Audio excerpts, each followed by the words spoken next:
그는 여성 피고인에게 전화하여 여관에 데려가 그녀는 관대한 판결을 받고자 하는 마음에 그의 요구에 따를 수밖에 없었습니다.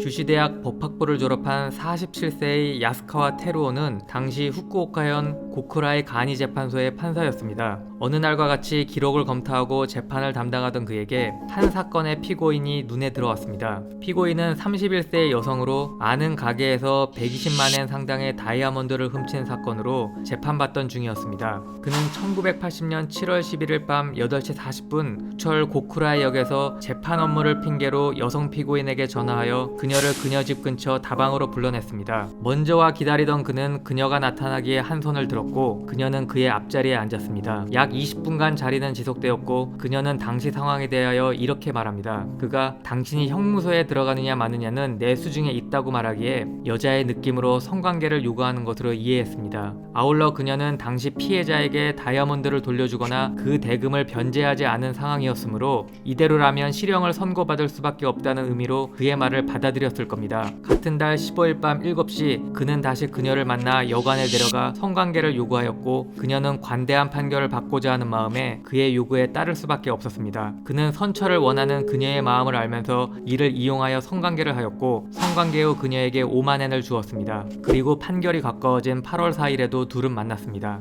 그리고 머지않아 판결이 선고되었습니다. 그녀는 피해자에게 다이아몬드의 변제로서 120만엔을 지불하였다는 이유 등으로 징역 10월에 집행유예 3년을 선고받았습니다. 개인적인 의견인데 그녀의 과거 범죄 전력이나 구체적인 범행 수법까지는 알 수 없는 한계는 있으나 40년 전 당시 120만엔 상당의 고가 다이아몬드를 훔친 사안 자체는 가볍지 않습니다. 특히 합의가 이루어지지 않은 경우 실형 가능성이 존재하는 사안으로 보입니다. 만약 그녀에게 동종 범죄 전력이 있었다면 더더욱 실형 가능성은 높아졌을 겁니다. 그러나 결국 선고 전 피해 변제가 이루어졌고 검찰 구형도 1년에 불과한 사건이었으므로 성관계 여부를 떠나 실형 선고된 사건으로 보이지 않습니다. 만일 변제가 이루어지지 않은 상황에서 집행유예가 선고되었다면 성관계의 대가가 판결 결과에 강한 영향을 미쳤다고 볼 수 있을 겁니다. 추측컨대 그는 그녀와 성관계 후에도 변제하지 아니하면 실형 선고될 수밖에 없다는 점을 알렸고 이에 그녀가 실형을 면하기 위하여 변제한 것으로 보입니다.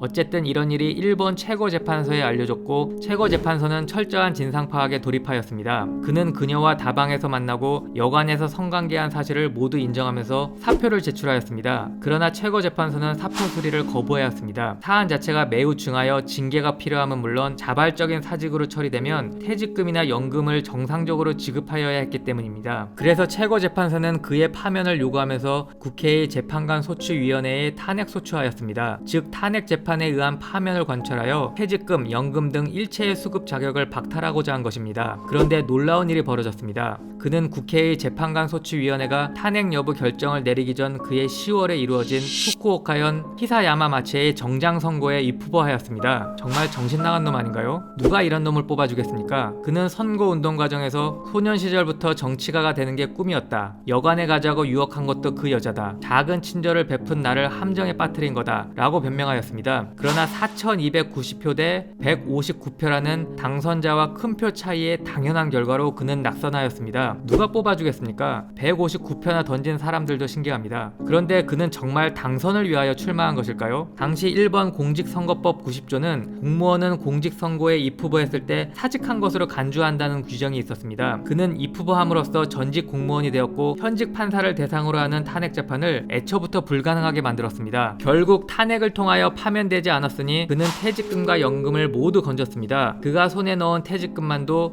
1042만 3200엔이었습니다. 그는 법꾸라지와 같이 법을 자신의 이익으로 악용하였습니다. 그는 불미스러운 일을 저질러 법관의 명예를 땅에 떨어뜨렸을 뿐만 아니라 그를 파면하고자 한 일본 최고재판소에게도 법의 맹점을 이용하여 제대로 엿을 먹였습니다. 그러자 후쿠오카 지검은 선거가 일단락된 후 그의 집을 압수수색함과 동시에 피의자로 조사를 개시합니다. 그리고 직권남용과 뇌물로 기소하였습니다. 여성 피고인으로 하여금 그와 성관계를 하도록 한 것은 직권남용에 해당하고 성관계 자체는 뇌물이 된다는 해석이었습니다.